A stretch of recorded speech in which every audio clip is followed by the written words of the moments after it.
ஓர் எழுத்து தனித்து நின்றும் பொருள் தரும். பல எழுத்துகள் தொடர்ந்து வந்து பொருள் தருவதும் சொல்லாகும். ஓர் எழுத்து தனித்து நின்றும் பொருள் தரும். பல எழுத்துகள் தொடர்ந்து வந்து பொருள் தருவதும் சொல்லாகும். ஓர் எழுத்து தனித்து நின்றும் பொருள் தரும்.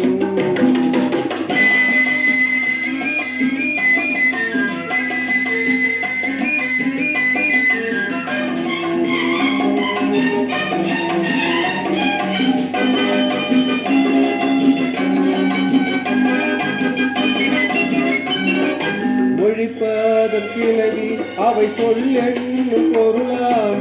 இலக்கண முறைப்படி சொல் 4 வகையாம். மொழிப்பதம் கிளவி அவை சொல் என்னும் பொருளாம். இலக்கண முறைப்படி சொல் 4 வகையாம். அதுபோல இலக்கிய வகையாலும் 4ஆம். அதுபோல இலக்கிய வகையாலும் 4ஆம். இயசொல் திரிசொல் திசைச்சொல் வடசொல். இயசொல் திரிசொல் திசைச்சொல் வடசொல். ஓர் எழுத்து தனித்து நின்றும் பொருள் தரும். பல எழுத்துகள் தொடர்ந்து வந்து பொருள் தருவதும் சொல்லாகும். ஓர் எழுத்து தனித்து நின்றும் பொருள் தரும்.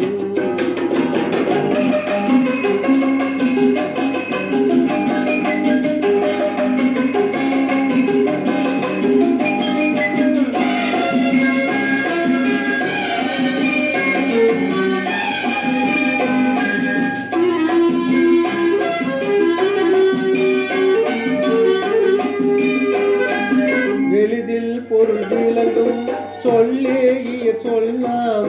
பெயர் வீணை ஈடை உரியன 4 வகையாம். லாலா லலாலா லலலலலா லலாலா லாலா லலலலலா. கற்றோர்க்கு மட்டும் பொருள் விளங்கும் திரிசொல். பெயர் வீணை ஈடை உரியதுவும் 4ஆம். பெயர் வீணை ஈடை உரியதுவும் 4ஆம். ஓர் எழுத்து தனித்து நின்று பொருள் தரும்.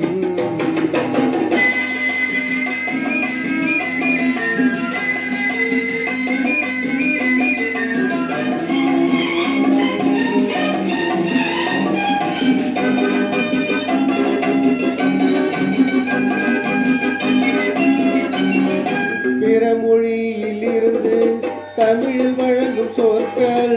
பிறமொழியில் இருந்து தமிழில் வழங்கும் சொற்கள் திசை சொற்கள் என்று நாம் அறிவதும் நன்று. வடமொழி என்னும் சமஸ்கிருத மொழியாம். வடமொழி என்னும் சமஸ்கிருத மொழியாம். தற்சமம் தற்பவம் என 2 வகையாம். தற்சமம் தற்பவம் என 2 வகையாம். ஓர் எழுத்து தனித்து நின்று பொருள் தரும். பல எழுத்துகள் தொடர்ந்து